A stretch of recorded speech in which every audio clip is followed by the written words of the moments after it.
Okay, so this one in today is a restring, action lower. I've just lowered the action, quite simple. Just using those. The neck was a bit bent the wrong way, so I've sorted that out. Had the cover off, sorted the neck out. So this is basically just a restring, and see if we can do anything with the trem. See if we can lock it off so it doesn't move. Yeah, and just check the electrics over, make sure everything's alright. But another day, another guitar. So these are the weapons of choice for this one. I'm quite a big fan of the Elixir coated strings. I really like them. I've never even thought about putting electric coateds on, but do you know what? I think I might start doing, because these are nice. Okay, so the strings are on the guitar now.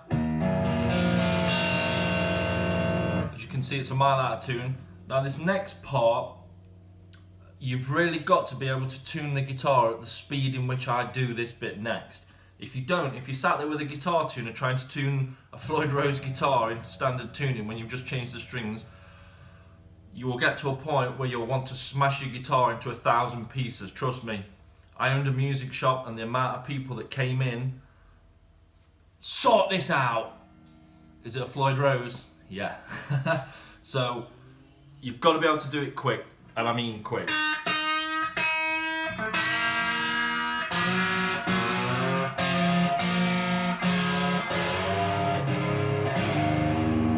Now you'll hear that as you tighten the other strings, the ones that you were doing before will drop. So you have to keep going until that stops.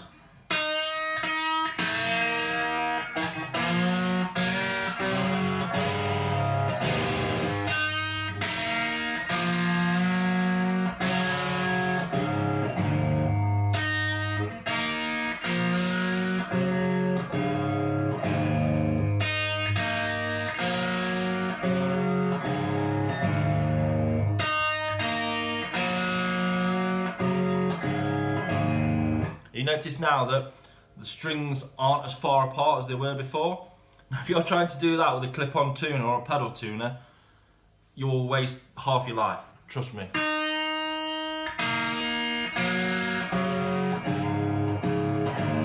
So as I'm doing this as well, the bridge now starts to come level with the body, which is where I want it.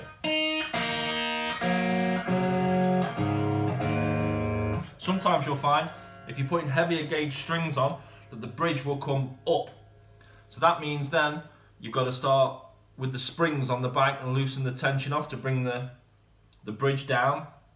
Because that's all you're doing with the Floyd Rose really. You're balancing the tension of the strings with the tension of the springs. Once you've got that right, then the trem will sit correct. So I'm going to carry on doing this.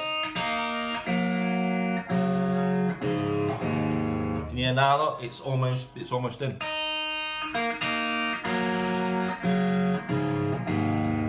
Settled. You'll probably want 2 or 3 more times, but that's how you do it. And if you can't do it that fast, then give me a ring and bring it here. Okay, so I only tuned it maybe twice or three more times. Trust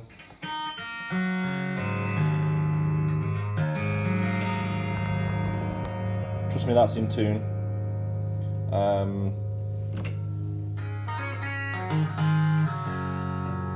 Yeah.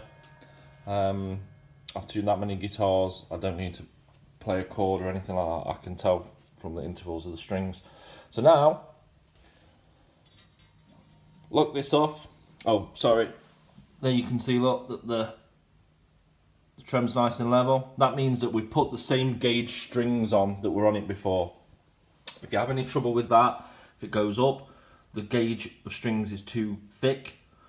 If it sinks down, then you've put a lighter set on. It doesn't matter, you can adjust it. Like I said, you've got to adjust the tension of the strings with the springs in the back. This doesn't need changing because look, it's perfect. So yeah, we're going to lock this off now, and then I'll give it a whirl. Just another quick thing to mention, when you've got a Floyd Rose, a locking nut, You don't need to stretch your strings on. Some people then will start stretching the strings. There's no need whatsoever. When you do that, you're taking the play out of what's been wrapped around these. It's being locked. There's no need. Whatever happens up here once these are locked makes no difference with the guitar. And also, while you're at it, make sure that you unscrew these and get them roughly in the middle so they're not screwed in too much and they're not out too much as well. And then retune the guitar, because obviously once it's locked, this is the only way of tuning your guitar. So you've got to be able to tighten it and loosen your string as well, yeah? So make sure that they're done, then lock it off, and then we're ready for the next step. Okay, so since you've been away, I fine-tuned it, and the bridge is lifted up slightly. So what we're going to do is we're going to make a tweak on the springs on the back, because that means that the strings are pulling more tension than the springs. So luckily on these Ibanez's, we've got access to the screws which pull, it's like a claw, that pull the springs, pull more tension onto the springs.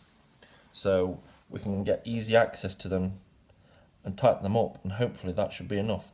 If not, what you have to do is remove this plate and add some extra springs to pull more tension. Okay, so that's all adjusted up. It's sitting nice and flush now. Action's super low. It's not choking anywhere. Tell you what, it's a real beast, this guitar. It's set up beautifully. If anyone knows me, I'm not really a fan of Ibanez, but I tell you what, this is a nice guitar. It's tuned and it's adjusted ever so easily. I know these aren't cheap, they're about 600 quid. It's a Korean gem. But yeah, so now I'm going to give it a bit of a whirl, make sure it works,